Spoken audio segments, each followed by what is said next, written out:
the promised Messiah, and Mahdi alayhi salam, of this age has mentioned, "I have come to put all swords back into their sheaths." The world has been groping in the dark for far too long. Many have conspired against their well-wishers, wounded the hearts of true friends, and hurt their dear ones. But now darkness shall be no more. Night is gone, and the day has dawned. Blessed is he who remains not deprived any more. God has sent me as the promised Messiah, and has clothed me with the garment of the Messiah, Son of Mary. I therefore admonish you, refrain from evil, and be truly compassionate towards mankind.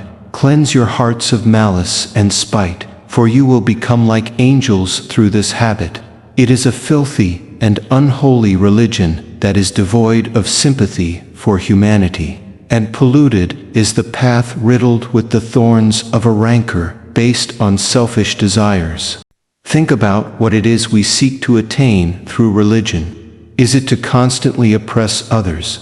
No, religion exists so that we may obtain the life that lies in God. Such a life has not been, and will never be, attained unless divine attributes come to abide in you. Be compassionate towards all for the sake of God, so that you may be shown mercy in the heavens.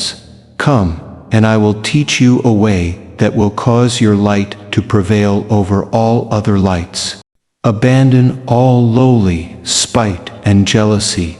Be compassionate for mankind, and lose yourselves in God. Being with God, achieve the highest levels of purification.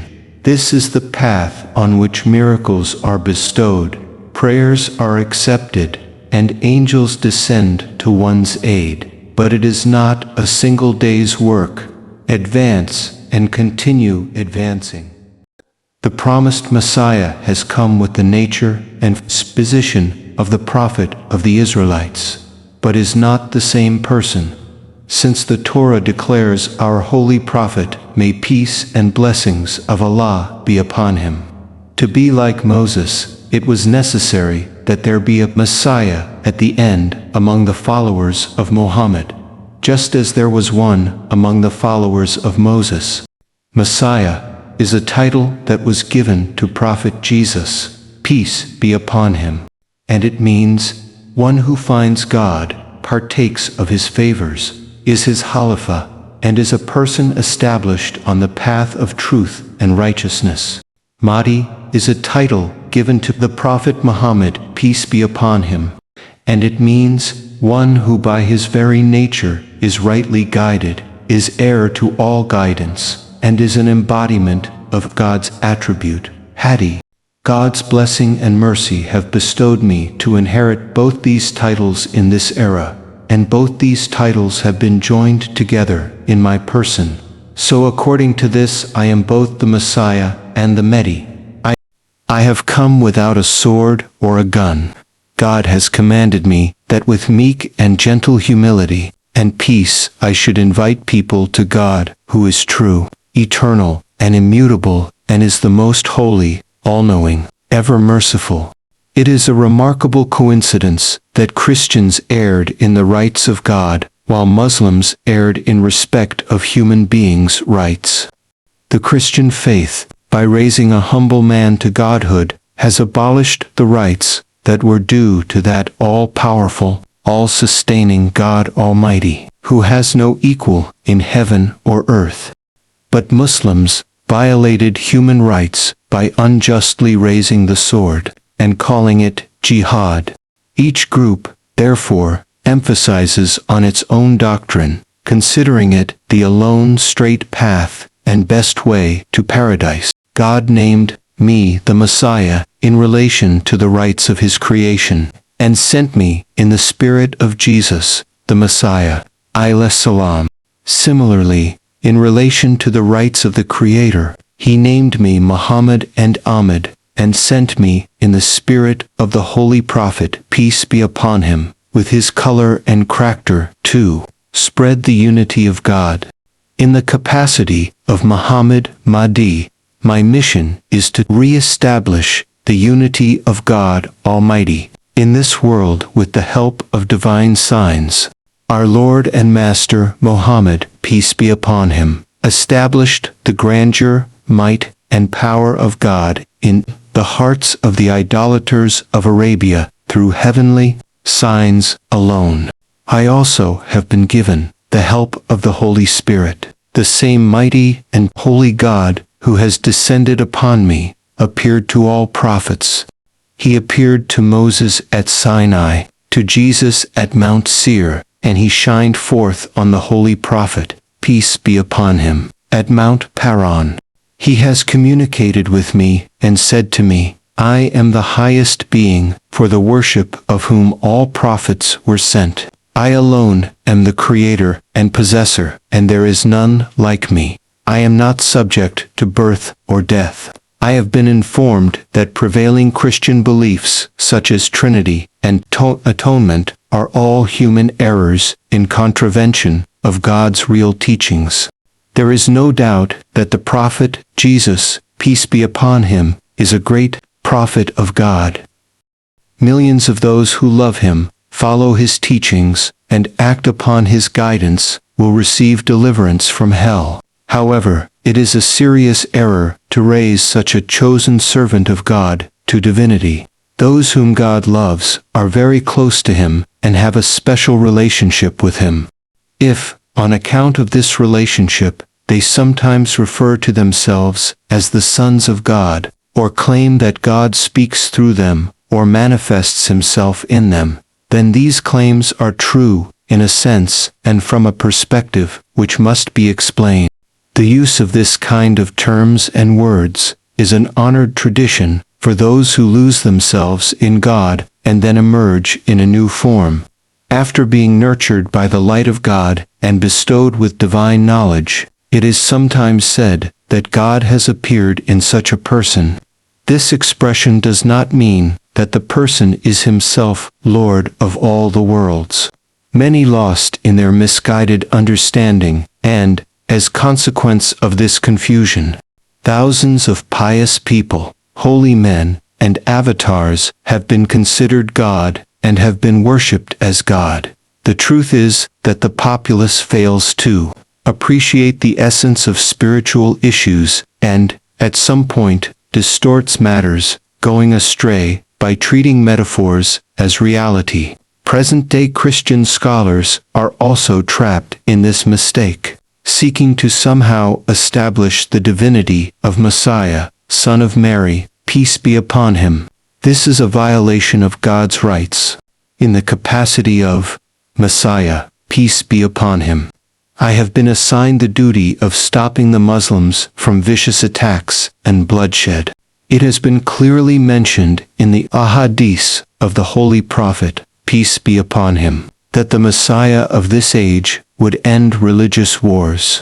It is disappointing that the Muslims of this era have deprived themselves of the second part of the divine law, which is composed of sympathy, love, and the spirit of service. It is shameful that they indulge in such barbaric customs despite believing in the unity of God Almighty.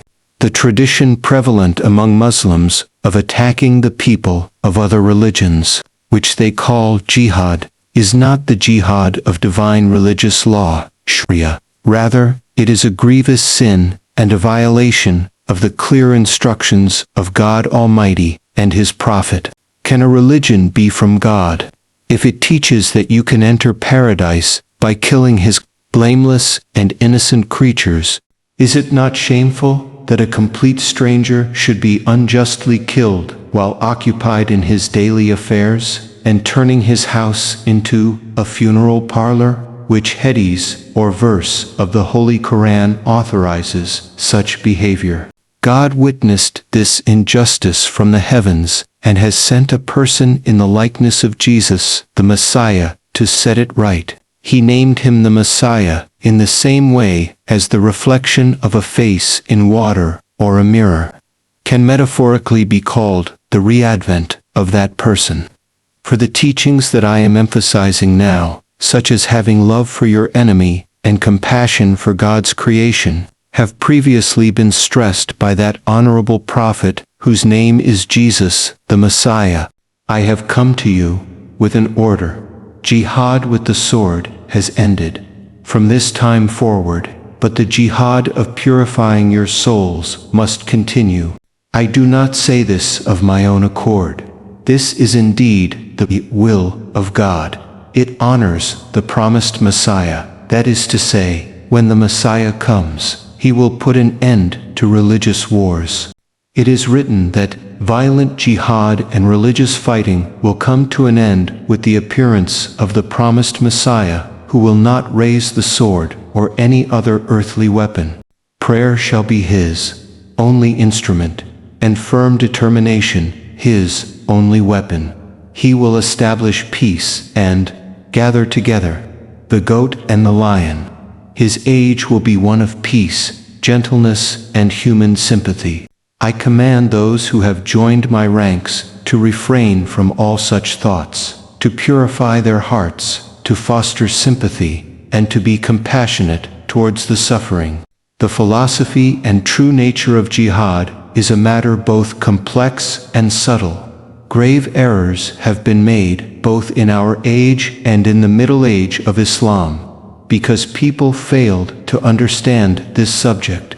This commandment was specific to the period when those entering the fold of Islam were being slaughtered like sheep and lambs. Islam employed the sword during the time of our holy prophet, peace be upon him, with God's permission, only after the disbelievers' swords had already sent many Muslims to their graves. Muslims are not being killed today by anyone because of their faith. What authority do they have to justify the killing of innocents? The Word of God in no way commands us to spill the blood of innocent people. Those who are of this opinion have turned their backs on Islam. Rather than loving their enemies, some contemporary Muslims unjustly use shameful religious pretexts to murder innocent people who, far from harm, have done only good things for them. The advent of one who receives revelation from God, has the characteristics of the Messiah, and brings a message promoting peace, was necessary for the reformation of these people. Listen to me, I tell you truly, that this is not the time for jihad. Do not disobey God's holy prophet. The awaited Messiah has arrived, and orders you to abstain from religious wars involving armed combat, killing, and bloodshed, not refraining even now from spilling blood and giving such sermons is therefore not the way of Islam. The person who accepts me will not merely stop preaching in this way. Rather, he will recognize the evil of this path and come to know that it invites God's anger. Islam excels all other faiths in the demonstration it provides of patience, rejecting evil and noble conduct. It would be foolish, unfortunate, and wrong for Muslims to abandon this example. Spread peace on earth, because that will cause your religion to spread in return. Do not entertain doubts about how this will transpire. Just as God Almighty has, without the usual means of intervention, used the resources of the earth to create modern inventions and satisfied our physical needs, He will, in the same way, unaided by human hands, use His angels to fulfill spiritual needs. Great heavenly signs will be seen, and numerous flashes of light will open many eyes. Ultimately, people will recognize that they erred gravely in elevating ordinary people and objects to divine status. Be patient and keep watching, for God guards His unity with more care than you do. Keep praying, lest you be counted among the disobedient. This is the time of the promised Messiah. God will certainly create a way for the world, which is currently filled with persecution, injustice, and bloodshed, to be filled with justice, peace, and reconciliation. Blessed are the sovereigns and kings who play a part in achieving this objective.